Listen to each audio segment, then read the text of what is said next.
Welcome to The Explainer. Today, we're going to tackle a huge topic, cybersecurity.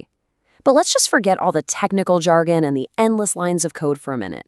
Because at its heart, it's really about one simple thing, protecting what's valuable to you in our digital world. So let me start with a question for you. What could your bank account and a medieval castle possibly have in common? I know, it sounds a little weird, but the answer is pretty much everything. See, they're both fortresses, built to protect treasure from people who want to steal it. And that one big idea, the digital fortress, that's exactly how we're going to break down cybersecurity today. Okay, so every great fortress is protecting some kind of treasure. So before we even start building our walls, we've got to figure out what's the treasure we're hiding inside our digital fortress. Just think about it for a second. How much of your life is stored online? It's so much more than just money, right? It's your personal photos, your private messages, your bank details, maybe even your company's secret plans. All of it together, it makes up your digital identity. It's the online version of you. Now that's treasure, and it is absolutely worth protecting. Of course, wherever you find treasure, you can bet there are people who are going to try to take it. In our story, these are the intruders at the gate. So let's take a look at the different tricks and tools they use to try and breach our fortress walls. So the first kind of intruder, they don't even bother trying the front door. They use something called malware. You can think of it like a digital plague or maybe a curse that gets flung over the walls. It's malicious software that's designed to infect your systems from the inside out, steal your treasure, and just bring the whole fortress crumbling down. And not all malware is the same. A virus, for instance, is like a disease that attaches to a file. You open it, you're infected, and then you spread it to the next person. A worm is even sneakier. It's like a creature that can tunnel through entire networks all by itself. A Trojan is, well, it's the classic Trojan horse. It looks like a gift, maybe a free app, but it's got a nasty surprise hiding inside. And ransomware? Oh, this one is brutal. It's like a powerful spell that slams every door in your castle shut and demands a pile of gold for the key. It can freeze everything from your family photos to an entire hospital's computer system. But hey, not all attacks are about brute force and digital curses. Some of the most effective intruders are just really, really good tricksters. This is what we call phishing and social engineering. Instead of trying to break down the walls, they try to convince you to just lower the drawbridge and let them right in. They play on your trust. I mean, come on, who hasn't seen a message like this before? It's a classic trick. They create this sense of panic, of urgency, pretending to be your bank or some other authority. See, they're not attacking your computer, they're attacking you, the owner of the fortress, hoping you'll freak out and just hand over the keys without a second thought. And finally, you've got the direct, all-out assault, the siege. This is what's known as a DDoS attack. The attackers round up this huge army of infected computers, bots, and they send them all to storm your front gate at the exact same time. Now, the goal isn't always to get inside.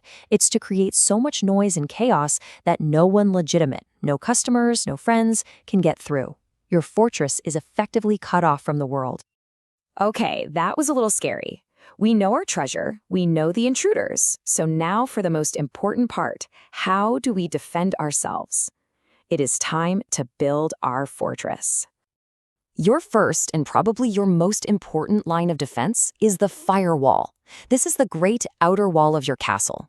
Its job is simple, but it is absolutely critical. It inspects everything and everyone trying to get near your fortress, and it blocks any known threats or shady visitors from even getting close.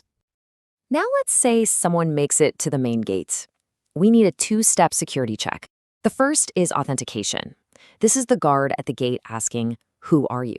You have to prove you are who you say you are. But once you're inside, we move on to authorization. This answers a different question. Okay, you're in the castle, but what are you allowed to do here? Just because you're in the courtyard doesn't mean you get the key to the treasure room. So how do we make our gate security even stronger? Well, we add more locks. That's exactly what multi-factor authentication is. A truly strong fortress never relies on just one password. It demands proof from 3 different categories. Something only you know, like a password, something only you have, like a one-time code sent to your phone, and something you are, like your fingerprint or your face.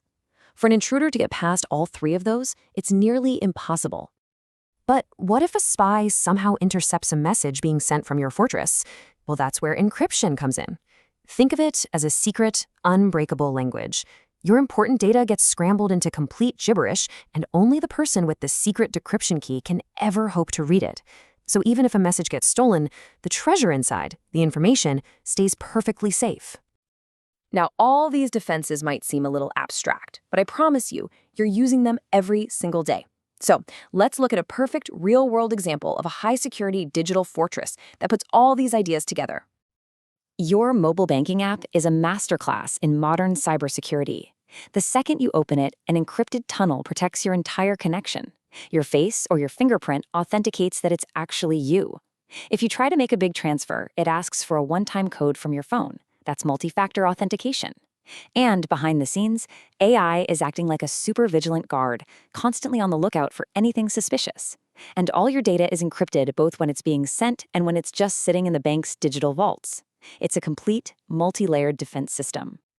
So, as you can imagine, building and maintaining these incredible digital fortresses is a massive job. It's not something that just happens automatically. There's an entire army of professionals out there who dedicate their lives to protecting our digital world. These are the guardians of the realm. You got security analysts, who are basically the watchmen on the walls, monitoring for threats. You've got penetration testers. They're actually ethical hackers who try to break in just to find the weak spots first. You have security engineers who design and build the defenses, and incident responders, who are the first ones in when a breach happens. And leading them all is the CISO, the commander of the entire fortress. It is a huge and hugely important field. So, our fortress is built. We have the walls, the gates, the secret codes, and an army of professional guardians. But all of that technology, all of those experts, they can only do so much. The final, most crucial point is this. Your digital fortress is built, but who is on watch tonight? The answer is you. You are the ultimate guardian.